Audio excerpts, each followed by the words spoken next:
night I was crying out to the Lord and I was saying, God, help me to find someone who's gonna love my daughter like their own.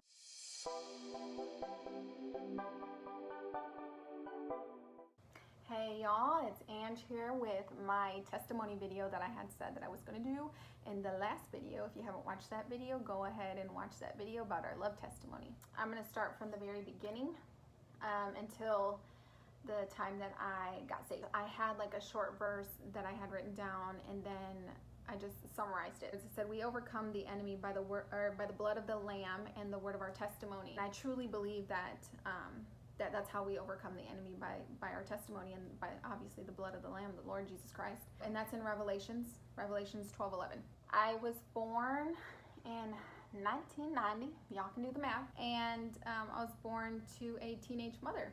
She did her very best job. She tried her hardest to raise myself and my sister. She had to learn at a very young age how to be a mom. My dad was also a teenage father and he did his very best as well. So this is not to bash my parents at all. They did their very best and they worked hard, and so yep, my dad ended up, you know, he was in and out of jail back and forth, and then he went to prison. So we didn't really have the greatest relationship. It was a little tough for us. Love my dad to pieces now, but in the beginning it was just, I didn't have very many memories, and what I did have, the memories that I did have were just not the greatest, you know, not the ones that you want to remember. You know, you go to school, I went to inner city schools, and I'm from Michigan, Muskegon, Michigan, ski town. Ooh, no, I'm just kidding. In second grade is the first time I ever got jumped. I don't condone fighting, but we are going to get into some of my details on my life and how I live my life. If this is going to trigger anyone, just go ahead and leave the video, because it might trigger some, and I'm not proud of what I've done. I'm not proud of anything, that any piece of me in the past, really. Just to be honest, I'm not really proud of the person I was.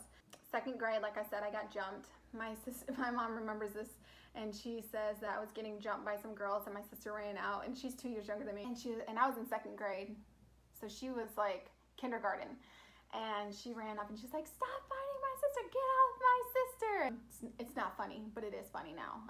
All throughout my school years, I just felt like you kind of had to earn some sort, I don't know, I just felt like you kind of had to earn your street cred in a way. I know that sounds so strange and so random, but like seriously, like you kind of had to stand up for yourself. You had to fight for yourself and let people know that you weren't going to be bullied. When I was 8 to 9 years old, you know, I was a really good kid until then. Something traumatic happened to me. I won't really go into detail on that right now, just because I don't feel comfortable just yet explaining that to my YouTube family. So when I was 8 to 9 years old, I started being disobedient. I really just rebelled against my mom, and just I wasn't the greatest kid, but she didn't know what was going on with me, just saying. Okay, I went to an apostolic church, and it was a Hispanic church. I didn't know any Spanish. I was really brought up in my American ways. All I knew was English, and so I didn't really know a lick of Spanish, and I didn't really know what they were preaching about. I just would see people, you know, speaking in tongues and doing, you know, whatever apostolics do. You know, they had their ways, and I was just so confused by it. But I remember being so young, feeling the presence of the Lord in that place. I felt the Spirit in there. I felt God. I felt His presence. I felt Him. Like it was as real as the person was standing next to me right now. My grandma always talked to me about God, and I just kind of brushed her off. I was just like, yeah, and she would always say, the world's gonna end, and Jesus is coming soon, and da-da-da-da-da, and I would be like, yeah, Grandma, you said that last year, you said that the year before, blah, blah, blah, yeah, okay, Grandma. That's what kind of kid I was. I had a very awful tongue. I would hurt people with my tongue. I would say awful things to everyone around me but my mama, because I knew she was gonna pop me in my mouth. I was a mean person. I felt just mean all the time, mad and angry, and I always wanted to just lash out. Not proud of it. Again, I'm not proud of it, not proud of the person I was. So when I was younger in middle school, I would always hear my family members in a way, bragging on the things that my dad did in his past. Whatever, anything that he did that was illegal, I was like, oh, I want to do that. I like, oh, if he was bad, I'm gonna be even worse, you know, like that kind of thought would just go through my head, like, oh, I can one up him. That's not okay. When I was younger, I would lie about everything. I would lie about everything and anything that I could lie about. I didn't want to get in trouble for anything. If I knew my mom was going to be upset with me, I would lie about it because I wouldn't tell the truth. I just was not a truth teller, okay? Around 12 years old, I started stealing. I got in with the wrong crowd and I just started stealing. And I ended up getting caught stealing in the 7th grade, I believe, and having to get put in handcuffs. Cop caught me and got in handcuffs and got put in the back of the vehicle. Again, not proud of what I did. I'm not sure, you know, I mean, I know now what the lesson was that the Lord was trying to teach me, but back then I was just like, just malicious. I was deviant. I was desperate for attention. I would do all kinds of things to get any attention. And that was the last time I stole. But I would continue to lie. When I was 15 years old, I had a crush on a boy. And I swore he was just it for me.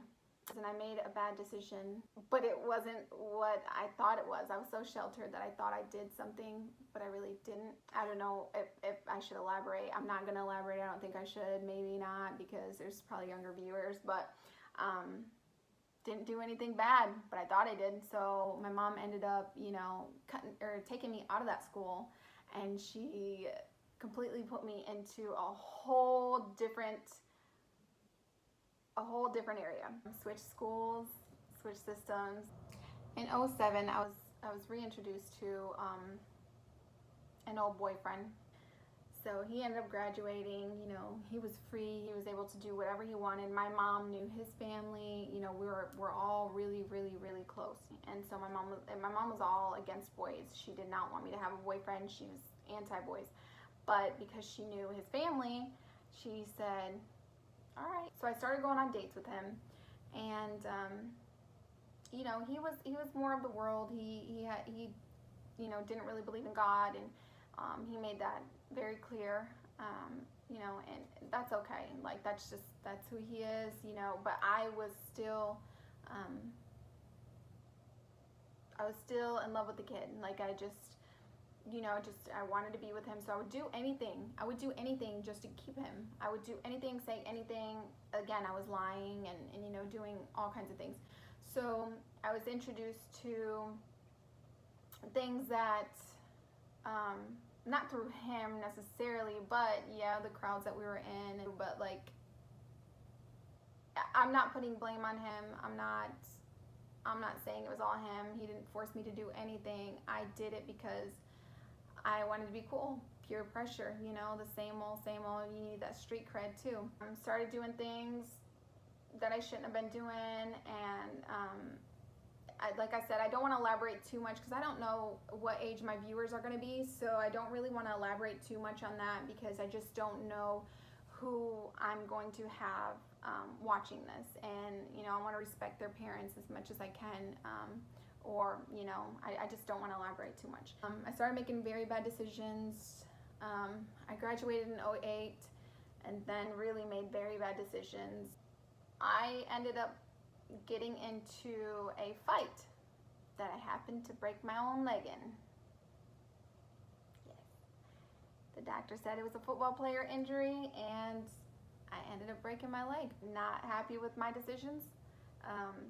And I have reached out to her and apologized to her because honestly, I was in the wrong, and I was under the influence, and I was doing a lot of stupid things again. And we had just fought the night before, and that night I just felt like, well, let's do it again then, if that's what you want. And I'm not happy. I wasn't happy about it. And deep down in my heart, I knew things were wrong, but I did them anyway. In 2010, I became a mother at 19. And she forever changed my life. On Saturdays, my dad would take my daughter because he would bring her to church on Sunday. So I'd be at home on Saturdays, and I would be either partying or I'd be going out not happy. No way does that excuse anything. And then during the week, I worked 2 jobs, and I went to college, trying to be somewhat the best mom I could, trying to keep busy, trying to live life, and still be a mom. And it wasn't working out for me. And now we're to the story where it ties into my love story. I said this in the other story. My daughter was in a bassinet next to my bed. And looking at her face, I knew I wanted better for her. So I cried out to God that night. And I'm in my bed and I'm in this position and I'm like, God, I'm sorry. I'm sorry for everything I've ever done. I'm sorry. I was so sorry. And I just cried and I cried and I cried and I cried. And I said, I'm so sorry for everything that I've ever done. And I was wailing so loud. I didn't understand why my daughter didn't wake up, because I was wailing. Like, my neighbors definitely could have heard me. So I'm on my knees and I'm like, I'm so sorry for leaving you. Forgive me. And I said, God, if you can't change him, change me, mold me, fix me into what you want me to be. And then I stayed in this position. And I was crying out to the Lord, and I was saying, God, help me to find someone who's gonna love my daughter like their own. And I would say things like, and I kept praying, and I noticed later on in life that was actually me praying without ceasing. So I just kept praying, and I said, God, and things were coming to my head. It was like a Puerto Rican man. God, let me have a Puerto Rican man. Dancer. Oh God, let it be a dancer. God, please let me have a dancer.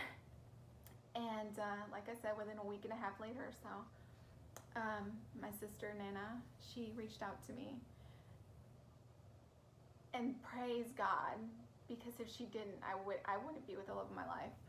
That email was the best picture email I've ever sent. Just a picture of me smiling. And seriously, God is so good. When we went to North Carolina and we went to church in April, May-ish, the pastor said, you know, if you are wanting Jesus to come into your heart, and if you're feeling this, and that, you know, salvation prayer.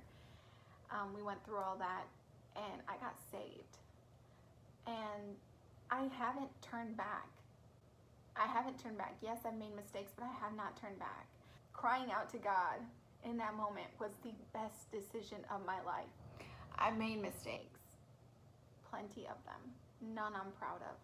But if I didn't make those mistakes, I wouldn't have given my life to Christ. Ever since I allowed Jesus to come into my heart, I told myself I would never lie again. So if my kids ask me if Santa Claus is real,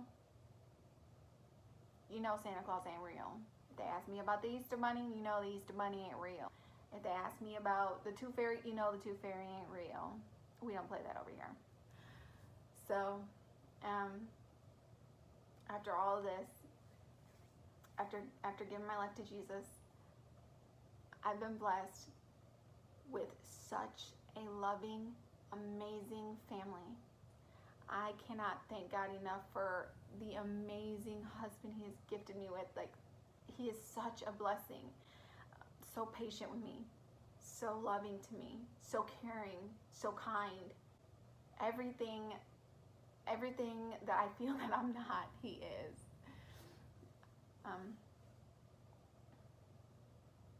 Leo is my complete opposite, and he is my favorite person.